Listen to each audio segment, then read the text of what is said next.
Hello everyone and welcome back to the SteemTrail Gaming podcast. Today is the 25th November of 2018.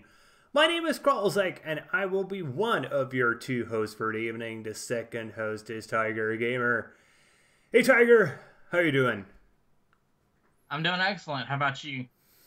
Yeah, I'm doing good. I had a little accident, as our viewers can see. I was at my parents last week and had had a package of tiles fall straight on my head. That was fun. Ow. Yeah, like half of my nose was gone. Right now it's only this part here, but it was like all of this was red. I also had like my forehead. You know, that's what you get from trying to help your parents. But we are here to talk about video games, so let's do that. Alright, let's do it.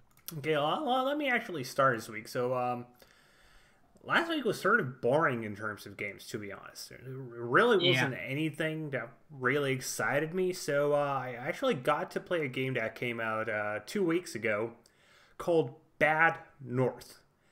And this is a real-time tactics roguelite. I bet that's not something you hear every day. So this game actually, I had a lot of fun with it. You have this little island, or plenty of islands. Each time you play on a different island, and you get to control a few squads of units trying to defend from Viking invaders. And I think this may be the perfect strategy game for people who are looking for something to play 10-15 minutes while they're waiting for a match in, let's say, a mobile game, for example. And, you know, they don't really have the time to invest to go play, like, Civilization or something bigger. But they still want to play something that is a bit more strategic. And Bad North is actually fitting to that very well. I love its graphics. It has super charming graphics. It's not that super cheap, to be honest. It's $15, but you have to remember this is a roguelike, and it means it's pretty much infinite. So I would say straight away, if you are a person who likes strategy games, you should go buy this. It's really fun. It's really cute in terms of the graphics. Honestly, I think this game could be redone for tablets. I don't think for mobiles, but for tablets it could be redone really well. And it could be a good strategy game for tablets. Maybe it even is available for tablet. Let me actually check that. I'm not sure if that is true or not. Okay, it's available on the Switch, Xbox One, PlayStation 4, and PC. So on the Switch, it could be fun, I think. But I really want to see this released for tablets, for Android. Like, if you have a phablet, you know, 6+ inches of a cell phone, this could be playable. It's not that complex in terms of its how you control it. So I think it could really work there. My review of this is pretty much done. I'm going to release that tomorrow. I have it written down. I just need to record it and publish it. Okay. But yeah, I really love the graphical sides. It's super charming, super minimalistic to a degree, but fulfills everything you really want. It has upgrades for your units. It has, you can use terrain. You actually have to use terrain as you progress further into the game. So, for example, where would you put archers? Somewhere on a higher position so they can shoot down. And it takes longer for the enemies to get to them. And that's something you need to do, because if you put archers straight where the invaders come in, they're going to get slaughtered. Yeah. It's all about positioning, actually. This game is pretty much... all there is to this game is positioning. It does have a few activatable abilities, but not that many. Like, I think there's a maximum of 2 per squad, and you can have a maximum of 4 squads per per map, so you can have a maximum of 8 abilities. So it's not super complicated, but it's pretty decently complex, and I think that's that's a really hard balance to get. And yeah, I hope this game really blows up and gets a lot of press because it's really good. Okay. Okay, so what about you? What have you been playing this week? Well, just like you, I only got to play one game. This game got fully released back in August, Mm-hmm. and that is a Slime Rancher. I played it on the PS4. On the servers, it's a cutesy looking game where it takes place on a faraway planet called the Far Range, Mm-hmm. and your task is to run a slime ranch. Okay. And the main the main objective of the main gameplay loop, at least from starting out, is you gotta feed slimes food, Mm-hmm. so that way they crap, and you can harvest their crap but they're called plorts. And you can sell those on the market to get money to upgrade your farm and upgrade your character. Okay, so it's a tycoon game. In a way, yeah. Is there something special about it? Unfortunately, I've only played like 2 hours of it. I started playing last night after I got back home, Mm-hmm. and unfortunately, have not been able to dive deeper. But I'm planning on to. But so far, the gameplay loop is actually pretty relaxing, weird, and enjoyable. So Yeah, so for example, I'm reading, so here's a review from CGM. I've never played a cuter, more pure game in my entire life, so I have no qualms about it. Slime Rancher, a well-deserved perfect score. So yeah, it seems just to be like a casual tycoon, something you don't get to do that much these days. yeah, Like, yeah. So far, I mean, in the game, I've rarely encountered anything that would kill me. So, but if you want to play a relaxing game, go for it. It's a great game if you just want to turn off your brain and just sit down and relax to something. yeah, it should be mentioned that it's on sale right now, at least on PC. On PC, it's available with a 50% discount for $9. Oh, €9.99. I'm going to assume the same prices for dollars as well. And we Europeans are getting screwed. Yeah, I'll mention too, the reason why I got it, bought it as well, is because it was on sale on the PSN for around $11.99. So I decided that's another reason why I decided to pick it up, and it's a good purchase. Yeah, you know what? I sort of miss the days of like casual tycoons. Like these days, when you get a tycoon, it's like really hardcore, and you have to manage every single little slider perfectly. Though this year we did get 2 Point Hospital, which is sort of casual in a way. Not fully, I would say. It still requires you to, focus. I would say honestly. Yeah. Well, if you want to play a casual tycoon game, pick this game up. Yeah. Okay, so I guess that's it for the games we've played this week. So let's delve into the news. And we're going to start with Diablo 4. Yay, this is going to be fun and certainly not going to cause anybody to be angry. So, some people who work in Blizzard came out and essentially tried to explain why Blizzard didn't announce Diablo 4 this year at BlizzCon. And if you don't remember, and I don't know where you were living, they announced Diablo Immortal. And it caused a bit of a controversy, to say the least. And mostly the controversy was fans being pissed that they were getting a mobile game instead of a PC game for Diablo. So, yeah, that was that thing. And now some people who work at Blizzard came out and tried to explain the reasoning why they didn't announce Diablo 4. And apparently the reason is they were afraid of announcing it because of bad press. Man, did they really not... Did they misjudge their demographics, didn't they? Oh, yeah. So, apparently this all goes back to Project Titan.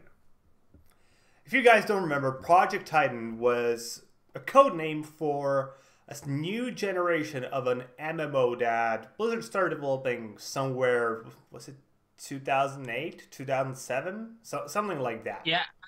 I think it was around 2007 when they announced it.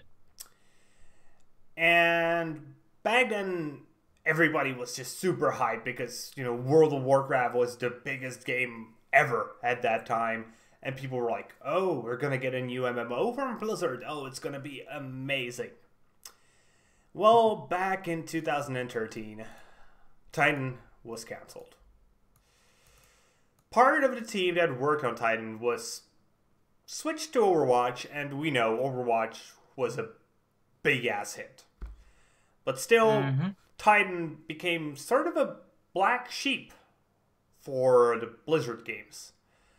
It was a time sink, it was a money sink, but most importantly, it was public knowledge that the game failed, that it never came into existence. And they essentially wanted to avoid the same situation with Diablo 4. And I think I understand their decision to a degree. But if I think about it more deeply, I also don't. There's a difference between a completely new IP and freaking Diablo 4. I think there's no chance that one day we will not see Diablo 4. Yeah, most definitely. It's just gonna happen. Yeah. On the other hand, just, you know, being afraid of, you know, showcasing stuff that we want in the game, but it will not be in the game, okay, I can understand that. And I can also understand them not just want to show a Diablo 4 logo at the end of the presentation and be like, oh yeah, also we got that thing, because we know you people are idiots and you want to see a logo for that thing so you know it's being developed. Because I truly believe that they just assume that their demographic will understand that Diablo 4 is being developed. So actually I have a quote from a Blizzard developer saying, the Diablo team is very paranoid about saying something too soon and then getting stuck in a loop. They don't want to show that they have a game until they have a trailer, a demo. And another developer added, Titan looms over all of us. People don't look at Titan and see a success. So yeah, that's essentially the story. They just wanted to be sure that people wouldn't take Diablo the wrong way. Do you think that was a fair point from Blizzard? Well, of course, yeah. They must be worried to repeat what happened with Titan, but still, though, I think during BlizzCon they should have at least acknowledged that, yeah, Diablo 4 is in development. So, yeah, I agree with that point. I think they just assumed their fan base realizes that Diablo 4 is in development.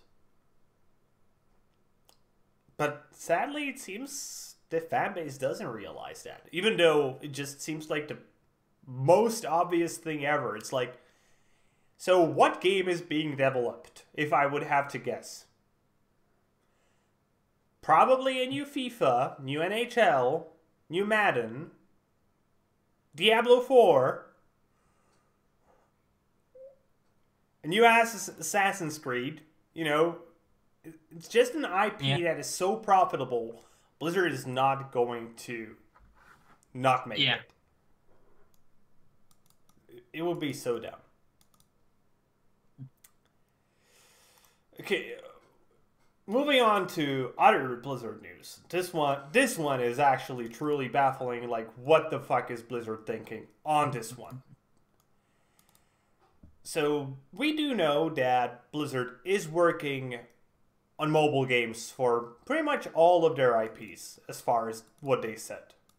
And I think that's a good decision on Blizzard's part. I personally will not really most likely enjoy their mobile games. I'm not that much of a mobile gamer. But let's face it, the younger generations are. They love mobile gaming. And we, quote-unquote, old schoolers, which is everybody 20 plus, I would say. Which sounds weird when you say it out loud. Yeah, really. We are a dying breed. Mobile gaming and, over time, streaming games will become the norm, whether we like it or not. But it seems one of the games that Blizzard is developing is an augmented reality game for World of Warcraft along the line of Pokemon Go. And you know what? Go first, because I will go on a rant on this. I'm sure. What do you think of this? Honestly, I'm more curious to see how they will make this work. A mix between Pokemon and World of Warcraft. I mean, I'm more optimistic because I just want to see how they'll make this work. See if it'll be a dumpster fire, or if it will be one of the best mobile games out there. So I actually think I have an idea of how they could make it into a good game. The other question is whether it could be a successful game. But in terms of being a good game, you could just have creatures from World of Warcraft like spawn randomly around the world, and you would battle them in augmented reality. I think that wouldn't be that big of an issue, actually. You know, just you have a character, you play either as a mage, you play as a warrior, and you have to use your ability. It would essentially be an augmented reality version of World of Warcraft. I can see that happening. My real question is, how many people really want this? The thing is, with augmented reality games, the vast majority of them just never really worked. Oh, they worked. They were fun to play for like 2 hours. But then you just quit because, well, most people don't really want to game by holding their... Literally, you know, you hold your phone like this in front of you and you try to do stuff in the real world. No. If I want to play something in real world, I'm going to take my friends and a ball and go play football. I don't want to run around with a phone. And then there's Pokemon Go. And Pokemon Go was just a phenomenon. It really wasn't about a game. Nobody really cared about the gameplay because, let's face it, the gameplay of Pokemon Go was not that enticing. No, it's not. It's just that we all wanted to be Pokemon trainers. We wanted to catch Pokemon. Yep.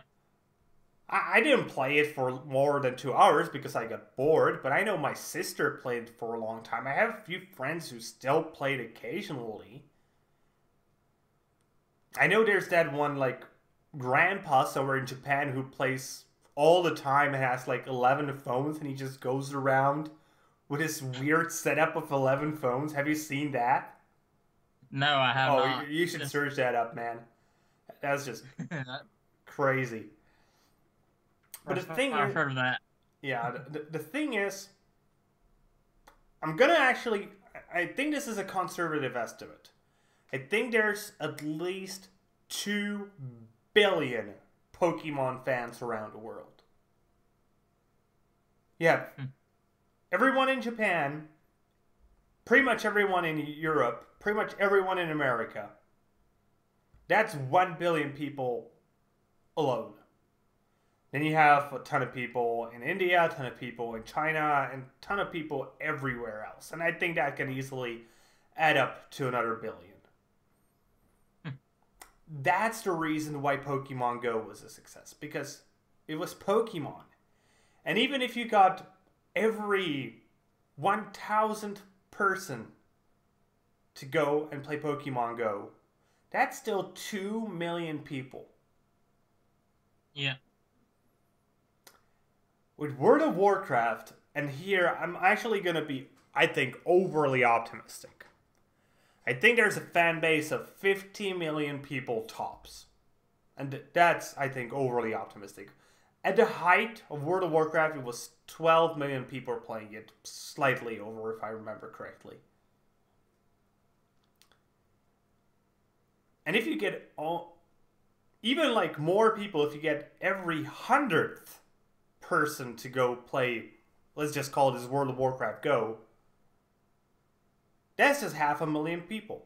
And there I'm just being overly optimistic with how many people are going to play this, how many people would even be interested in this.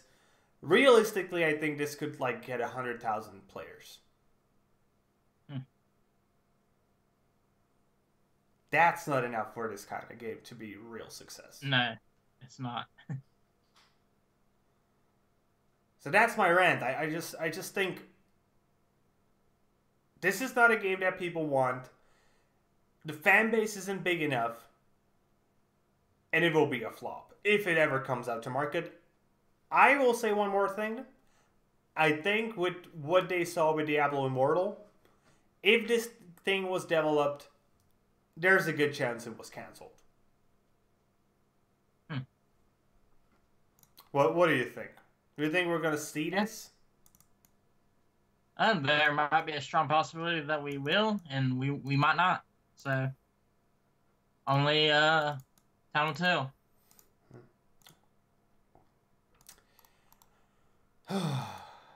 Man, I hope this thing doesn't exist, honestly. Okay, moving on away from Blizzard, let's go to Ubisoft, and let's talk about Rainbow Six Siege. As after slight controversy, they are removing censorship from their game. So let's actually talk about what the censorship was before we actually give them praise that they backed away from it. So it was essentially that they started censoring some aesthetics of the game as part of the game being sold in China. And if you don't know, Chinese market has one really weird specific. You are not allowed to show bones at all. It just goes against their culture. And honestly, sure, I don't care that much. It's not censorship that would hurt my sense of morality that badly. But Ubisoft announced that they are going to be censoring the game's aesthetics globally instead of just in China, because it was easier for them on a development level. And I can understand that point. But yeah, I think you can see what happened. The community was not really happy about it, and there was pretty much an instant uproar about it. And yeah, the game got review bombed. The fun part about this is the newest season of Rainbow Six Siege is called Operation Skull Rain. And you're not allowed to show bones. Yeah, that makes sense. So yeah, there was another part to this controversy, and that's the fact that they also removed gambling machines that were inside of the maps while they were still selling loot boxes. Yeah, that. Oh. Though, let's be fair to them, they're not selling pay-to-win items. They're only selling aesthetics. At least that's something we can say there. But yeah, Ubisoft has decided to reverse this decision, and there will be 2 versions of the game. One for China, one for the rest of the world. The censorship changes should be completely reversed by the time Operation Wind Bastion launches, which is somewhere December usually when the new changes change. Ubisoft has stated that some changed just may remain until the next update because they just probably don't have them ready. But once next update after that, it means somewhere probably January, everything will be back to normal. Yeah, that's sort of hilarious on one hand. I do really don't understand. I do understand partially their reasoning. It's just cheaper for us development-wise to have everything streamlined. Yeah. On the other hand, they already had all the assets in game. Why do they already had to develop a second version of them? So it would make sense for the future, and you could just not really tell anyone and just make everything in the future without bones. Yeah. Nobody ever would care. Like, nobody would even realize it, but because you removed stuff, then people are angry. Mm-hmm. But yeah, at least Ubisoft listened. Yeah. Is there something you would like to add to this? No, just, hey, I'm glad to see that Ubisoft realizes that they screwed up by censoring the game globally, and they're trying to backtrack on it. So I think that's good. Okay, then let's move on, and this is actually going to be a sale pitch from me. I'm gonna be honest with you guys. But the news is Steam Link is being discontinued, at least in terms of its hardware. If you don't know what Steam Link is, it's essentially a streaming app that allows you to take your Steam games library from your PC, connect it to your TV, and play games on your TV. And Steam Link, the box, is no longer in production. Sadly. So, yeah, I'm pretty sad about this. Steam Link is a great thing. It's essentially a middle of the line for PC gamers who also like to play on their TV occasionally. Like, you know, they play, I know, MOBAs on their PC, but then they like to play Rocket League on their television, for example, or platformers, or party games.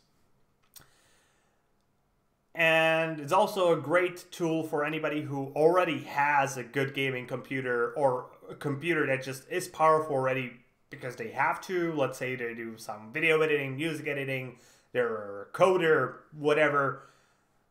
These people already have a powerful computer. This allowed them to essentially turn their computer into a console as well without needing to spend $150 because it costs, like, if I remember correctly, it was like $50 to get this one if you wanted the expensive one. But yeah, they are currently on sale for insane numbers. They're going for like $2 to $10. Huh. So if you're a person who has a gaming computer at all, or you ever plan to have a gaming computer, but you also sometimes like to play on your TV, and you can get your hands on a Steam Link, get it now. One thing should be mentioned, there is a different way to get your games from your PC to TV, and that is the Steam Link mobile app. And it actually works decently well. It doesn't work as well as the hardware Steam Link. It does have a few problems. It only exists on Android. So if you're an iOS user, you're, well, shit out of luck. But it works. It supports most of the peripherals. It doesn't work as perfectly, to be honest. But yeah. Just, if you can get this thing, go and get it. I actually, like, I highly suggest you get it. It's just so useful, and $2.50 is nothing. Yeah, that is a good deal. Yeah, but sadly, the one that is directly on Steam, the device is sold out. So you will probably have to get it through some scalpers or something if you want it. You can sometimes find them in shops. I think I saw one in a local electronics shop last week. But there it was quite pricey. It was like $40. Still, it might be cheaper than what you're going to have to get from scalpers. Okay. And our last piece of news. You guys remember Tamagotchis? Yep, sure do. Eevee, the Pokemon, is getting one in Japan at the very least. This is our little last piece of cute news. So Tamagotchis, if by some reason you don't remember, these are these little eggs that you have to take care of and not have your pet die. Yep. And now you will get an official Tamagotchi, letting anyone who is a fan to raise an Eevee and actually have it evolve into one of the 8 different evolutions. I hate to say that. This thing will be released in Japan on January 26, 2019. It will cost 2,300 yen. That equals to about $20. Yeah. And I think, honestly, if I was in Japan, I would buy one. It's cute. It's a great present. I'm surprised they didn't release it before Christmas. Yeah, really. That's the only thing that's baffling to me. But yeah, would you get one? Oh, yeah. And would you? How many times do you think it would die for you? Honestly, I never even owned a Tamagotchi, but seriously? Yeah, seriously. Man. I do remember them, like seeing them on TV and all that. But I would say if I had one, I would say it would die just about every day. Yeah. But yeah, it's a cool thing. I like this. I mean, I'm just happy with this thing. Yeah. And that's it for the news. And that brings us to our last segment of the week. Let's talk about games that we would like to recommend for you guys. Yes. So I have 2. Mind if I go first? Go for it. So I'm going to start with the thing that I think most people will realize that I want to showcase. And it's a game by Valve. It's called Artifact. It's a game from the legendary game designer Richard Garfield, and obviously Valve. It's the Dota 2 card game. And man, just visually it looks stunning. Seriously, it may look better than Hearthstone, and that's a lot to say for a card game. I'm afraid of one thing, though. What's that? Price. So the game itself is €17.95 or $20. It's not a free-to-play game. And when you buy it, you get some packs in the game so you can play. But there is no way to open packs for free once you own the game. You actually have to buy the packs or win them in events. On the other hand, you can sell your cards on the Steam market for real money. You can then buy games for on the Steam market. Huh. So it's a trading card game compared to, let's say, Hearthstone. That's a collectible card game. But I want to see how much money you have to invest in Artifact to get at least one competitive deck before I actually buy it. I'm pretty reasonably sure I will buy this game. I'm going to actually try to stream this game. Okay. But, man, the fact that there's no way, literally no way, to get your cards in-game is somewhat concerning. I think it potentially could limit the player base to a degree that the game flops. I don't think the game will be bad. I think the game, from what I saw, is amazing in terms of its gameplay. It's really involved. It has a lot of options on how to play. The question is, it's essentially competing with Magic the Gathering in the real world. And the question is, will people want to switch to a digital trading card game? But yeah, Artifact available on November 28th. You can actually buy it just now and go play because the open beta is available.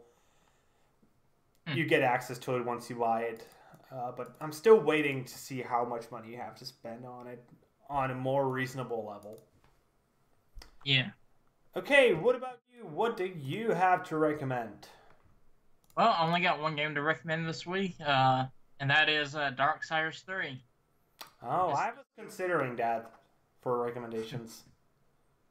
Yeah, it's developed by the same people that developed the first two Darksiders, and it's being published by THQ Nordic. So, if you're a fan of the Darksiders series, I'd say go for it. It's a full price game at $60. So, maybe tell the people who haven't played the first two what this is actually in terms of genre.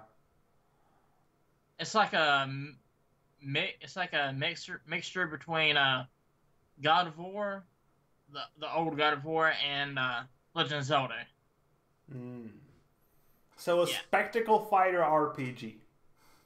Yeah, pretty much. Yeah, it actually looks pretty great. Available on the 27th for, again, $60 or $79.99 for the deluxe edition if you're into that sort of thing. And yeah, it does look good. Yeah. I'm gonna see if I have the time to give this one a try. I still need to play Darksiders 2. Okay, and my second game for recommendation, something that I've been actually looking very much forward to, and that is Raptor Rejects. Raptor Rejects is another contender in the Battle Royale genre, but this time it comes from the creators of Cyanide and Happiness. And if you can't see that from the trailer that's playing on screen, and you probably don't know what Cyanide and Happiness is. And it's one of the most dark humor webcomic that exists. Yeah. It's awesome, I would say. I love Cyanide and Happiness. And the game is taking place in a world where the rapture happened and you're one of the people who were rejected and you're trying to kill them all to be the one who also gets to go into heaven. I've played the alpha. Yeah, there's a great point right now in the trailer. Like, there's a guy inside being taken into heaven and he's just smashing against the ceiling. Because, you know, you can't go through the ceiling. And then you have this guy who's got rejected, and he's just going to go and fight all the others. Because, yeah, that's exactly what would happen if the rapture actually happened. The game is going to come out on November 29th. Again, it's a pay-to-play game. It's not a free-to-play game, which might cause it few issues because it's in a genre that's dominated by a free-to-play game. Fortnite, if nobody realizes that. Yeah. It's going to be 16.79 euros for Europeans. I'm going to assume 20 bucks for the Americans. But it's really fun. There's a lot of cool stuff in the game. There are like disguises, a lot of weapons. And I don't think we currently have a really successful game in the 2D Battle Royale genre. And I do hope that Rapture Rejects actually does fill that spot. Yeah, me too. Okay, and that's it for the recommendations, and that brings us to the end of today's show. Yes. So we both hope you enjoyed today's show, and if you did, please consider giving us a thumbs up here on YouTube and subscribe to the channel. If you are watching on Steemit, maybe you want to give us an upvote and follow the blog. Even in the current crypto apocalypse that's currently happening because everybody seems to be selling stuff. Please remember, we are still making great content for you guys. And with that being said, see you guys next time with more gaming content. Yeah, have a good one.